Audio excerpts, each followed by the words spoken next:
হাজার participant, lakh lakh crore crore television viewers, সবাই ধৈর্য ধরে বসুন, কারণ এই বছরের সব থেকে বড় মিউজিক্যাল কন্টেস্ট, সুরের সব থেকে বড় প্রতিযোগিতা, যা স্পন্সর করেছে দেশের সব থেকে বড় মিডিয়া হাউসের মধ্যে অন্যতম গুঞ্জন মিত্তল। আর আমাদের জাজ হলেন মিউজিক জগতের এক অন্যতম তারকা করণ সিং। তিনি শুধু গান গেয়ে লোকের মনই জয় করেননি, বরং ইন্ডিয়া ট্যালেন্টকে সাপোর্টও করেছেন।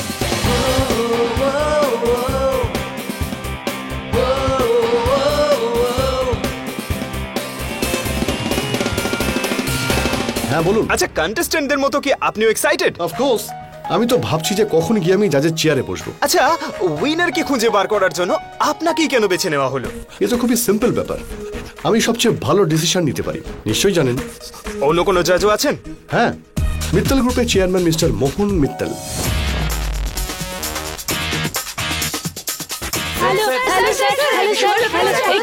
Hello sir. আর ইনি হলেন আমাদের দ্বিতীয় জাজ মোহন মিত্তল। দেখো, জাজ হয়ে এসেছি বটে, কিন্তু সব সিদ্ধান্ত আমি করণের ওপরই ছেড়ে দেবো, because he is expert, you know. আর কিছু স্যার? কম্পিটিশনের পরে, after competition. Thank you, thank you, thank you very much. Thank you sir. এদিকে একটা প্রশ্ন স্যার, আমি বলছিলাম যে, আর এই দেখুন আমাদের তৃতীয় জাজও চলে এসেছেন, মিউজিক সেন্সেশন সোনিয়া চৌহান। এনার অ্যালবাম গত 8 সপ্তাহ ধরে 1 নম্বরে রয়েছে। আর এখন আমরা চলে এসেছি ব্যাক স্টেজে, এখানে কন্টেস্টেন্টরা নিজেদেরকে ঝালিয়ে নিতে ব্যস্ত আছে। কম্পিটিশন শুরু হয়ে গেছে, এই আরোহী কোথায় গেল?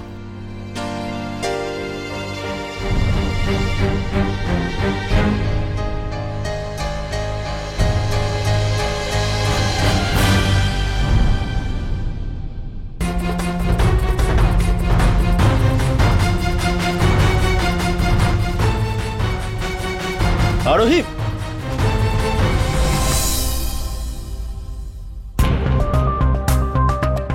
থ্যাংক গড তোমায় পেয়ে গেছি। তুমি এখানে কি করছো? ভিতরে কন্টেস্ট শুরু হয়ে গেছে, তোমার নাম যখন তখন ডাকতে পারে। চলো, লেটস গো। আমি আপনাকে বলেছিলাম তো, আমার কোনো সাহায্যের দরকার নেই। হোয়াট? ইয়েস মিস্টার অর্জুন পুঞ্জ, আমার কোনো সাহায্য, কোনো অনুগ্রহের দরকার ছিল না। কি ভাবেন আপনি? কি দেখাতে চান যে আপনি কত ক্ষমতাশালী, যে আপনাকে ছাড়া আমি কিছুই করতে পারবো না? কি দরকার ছিল আমাকে রেকমেন্ড করার? You know what, I hate you. ওই করণ সিংকে আপনি আপনার বাড়িতে রেখেছেন যাতে আপনি আমাকে রেকমেন্ড করতে পারেন। কি মনে হয়েছিল আপনার? আপনি আমাকে বিশাল সাহায্য করে ফেলেছেন। হ্যাঁ, আমি নিশ্চয়ই সিঙ্গার হতে চাই, কিন্তু এইভাবে নয়। আমি আমার বাবার মতো একজন সিঙ্গার হতে চাই, ওনার আদর্শের পথে চলে আত্মসম্মানের সঙ্গে। I am really sorry sir. আজ আপনি আমার চোখে নিচে নেমে গেছেন। আমি আপনাকে কতবার বোঝানোর চেষ্টা করেছি যে এটা আমার লড়াই, আমি এটা নিজেই লড়তে চাই। আমি চাই যে আপনি আমার সঙ্গে থাকুন, কিন্তু সেই অর্জুনের মতো নয় যে নিজের ক্ষমতা দিয়ে আমার সাহায্যকারী হতে চায়, বরং সেই অর্জুনের মতো যার সঙ্গে আমি আমার সারা জীবনটা কাটাতে চাই।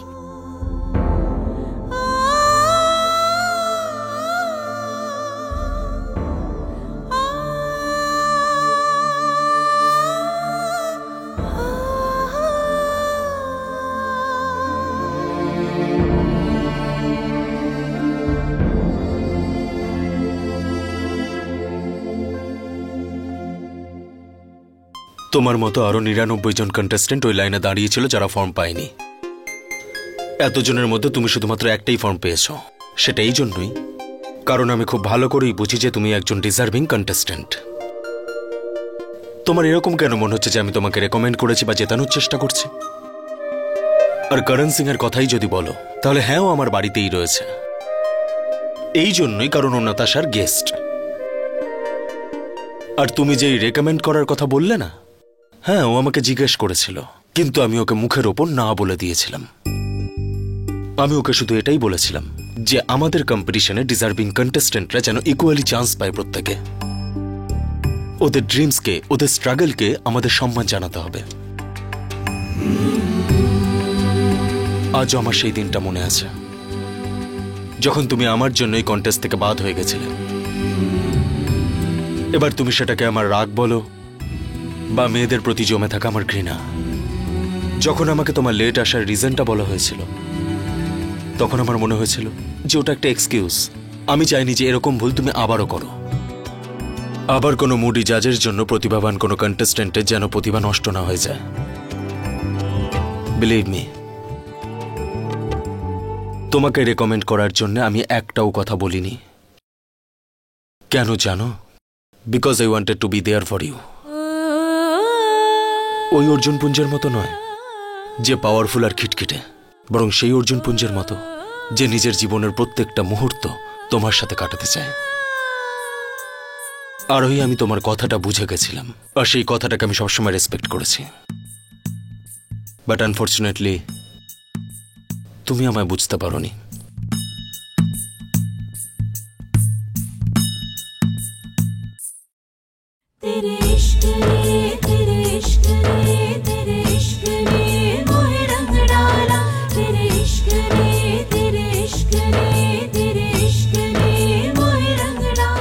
I'm sorry.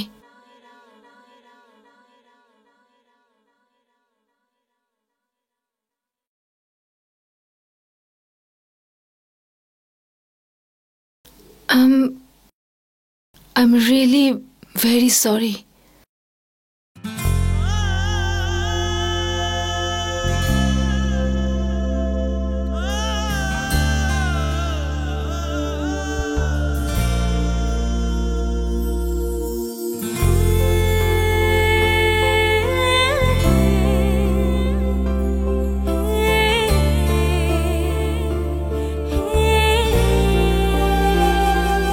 তুমি নিজের লড়াইটা নিজেই লড়তে চাও তো তাহলে যাও, আমি তোমার পাশেই আছি। যদি তুমি পেছনে তাকিয়ে আবার ফিরে যেতে চাও না, তখন আমি তোমার পাশেই থাকব। তুমি যখনই যাই চাইবে, আমি সবসময় তোমার সিদ্ধান্তে তোমার পাশেই থাকব।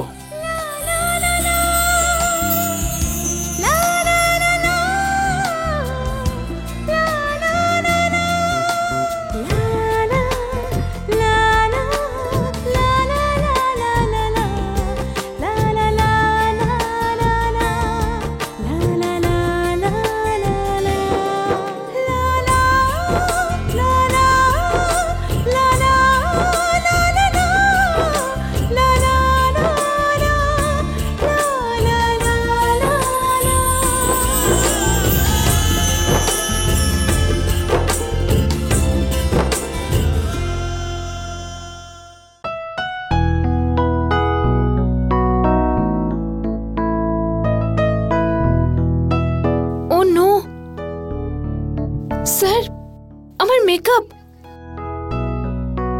মেকআপ নষ্ট হয়ে গেছে। আমি এভাবে স্টেজে কি করে যাব? দেখুন। ও নো, আমার টিস্যু কোথায় গেল?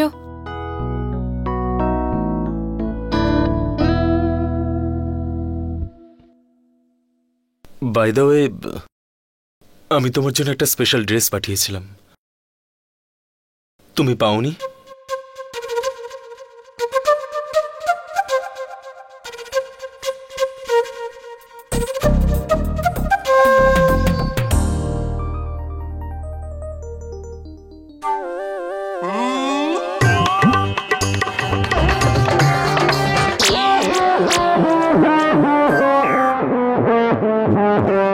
ও মাই গড, এটা কি? সেটা তো আমিও আপনাকে জিজ্ঞেস করছি। এটা আবার কি? এই সুপার সাইজের এত বড় ড্রেস আপনি কি করে বানালেন? আমাকে কি বেবি এলিফ্যান্টের মতো লাগে? না না না না, এমন কোনো ব্যাপারই না, তুমি তো স্লিম। এটা I don't know, by the way তোমাকে এভাবেই সুন্দর দেখায়।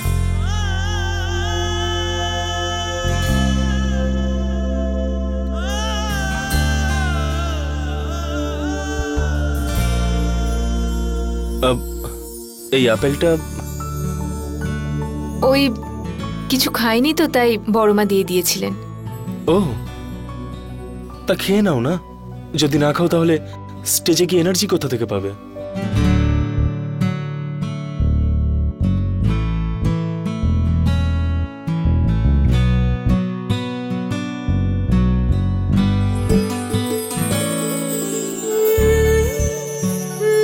কিন্তু আপনি খেয়েছেন তো? আপনি তো কিছু খাননি, তাহলে আপনিও খান না।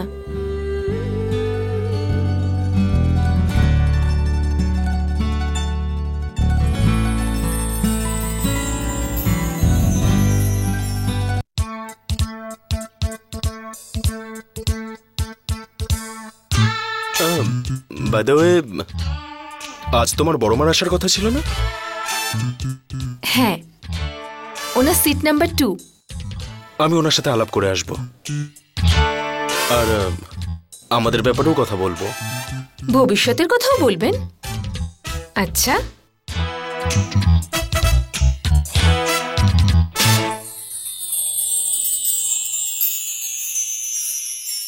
ও মাই গড, নার্স তুমি এটা দেখলে? কি?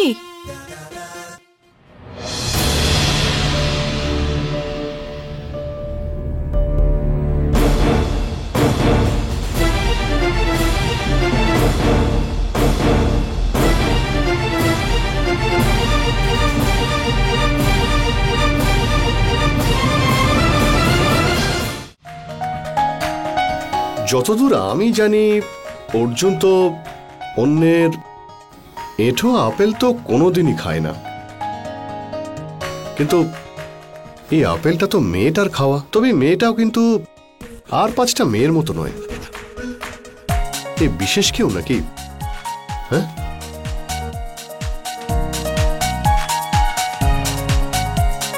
ওর বিশেষ কেউ? আর আমি মজা করছি নার্স, তুমি তো জানোই আমি মজা করে সত্যি কথা বলি, আর সত্যি কথাগুলো মজা হিসেবে নিই। লিসেন করণ, মনে রেখো এই মেয়েটা আজকে কোনোভাবেই যেন জিততে না পারে। তার বদলে আমি কি পাবো? নাথিং। তাহলে কাজটা আমি কেন করতে যাব? আরে এই হ্যালো, শোনো, আরে কি দেবে সেটা বলে তো যাও। হ্যালো,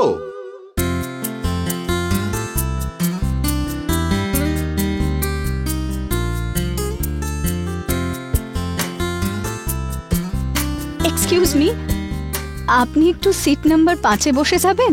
আমরা তো একসাথে আছি তাই। Sure. Thank you.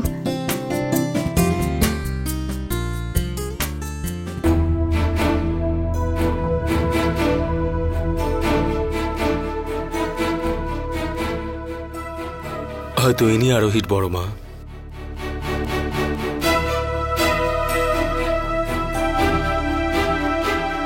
Very warm welcome ladies and gentleman.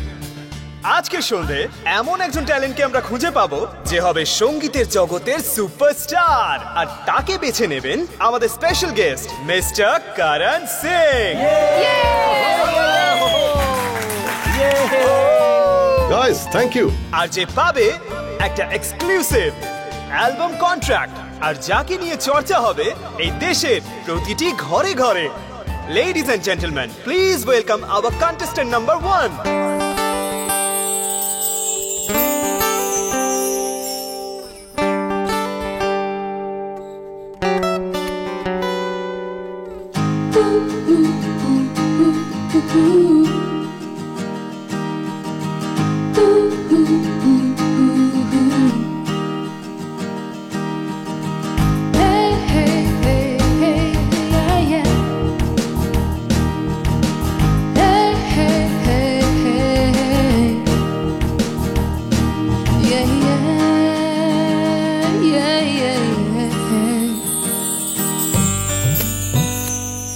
এবার আসছেন আমাদের কন্টেস্টেন্ট নাম্বার 28 মিস আরোহী শর্মা।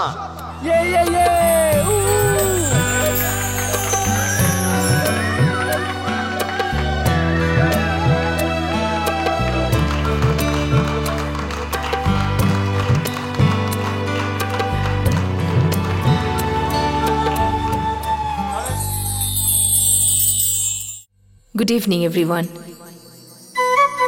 গান গাইবার আগে আমি আপনাদেরকে কিছু বলতে চাই।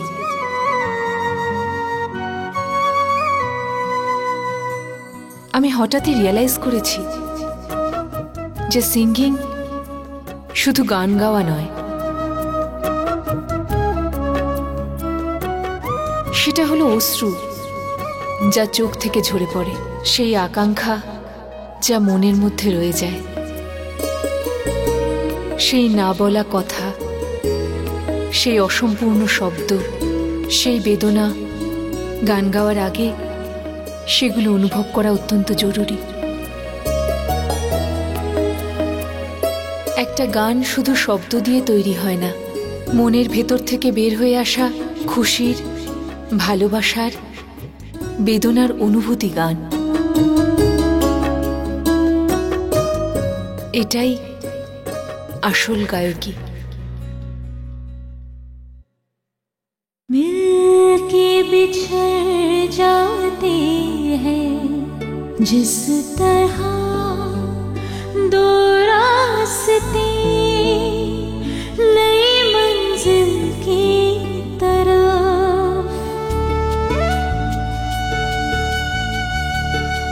শেষমেশ সেই অনুভব ওর গলায় চলেই এসেছে। मिलके बिछड़ जाते हैं जिस तरह दो रास्ते नई मंजिल की तरफ। आँखों में रह जाती है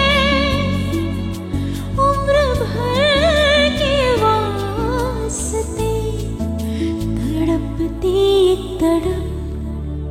प्यार वो जख्म है जो भरे ना कभी, मर के भी खत्म होता नहीं ये सफर। कैसे कहे हमें कितनी मोहब्बत है, कितनी मोहब्बत है। कैसे कहे हमें कितनी मोहब्बत है, कितनी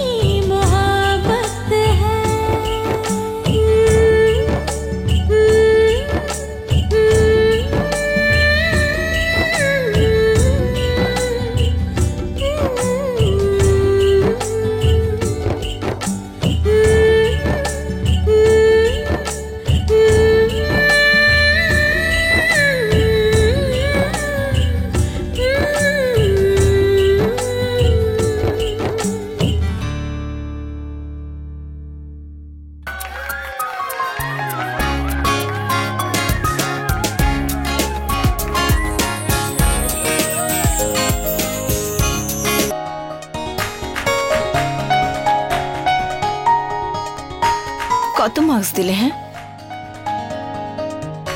তোমাকেই জিজ্ঞেস করছি, কত মার্কস দিলে বলো না। She is Assam nuts. এর সঙ্গে তো আমি আপেলের পুরো বাগান শেয়ার করতে পারি। হোয়াট? সিরিয়াসলি বলছি, শি ইজ সো গুড। পুরো নাম্বার দিতেই হবে। তুমি আমাকে কিন্তু প্রমিস করেছিলে।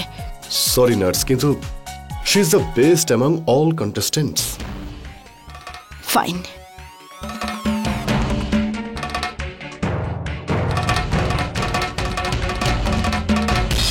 আর সেই সময় চলে এসেছে যার জন্য আমরা এতক্ষণ ধরে অপেক্ষা করছিলাম। জাজেস তাদের ফাইনাল ডিসিশন দিয়ে দিয়েছেন।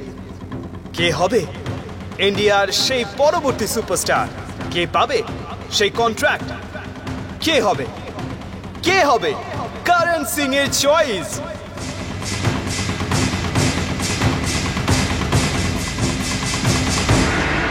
কে হবে ইন্ডিয়ার superstar? One and only contestant number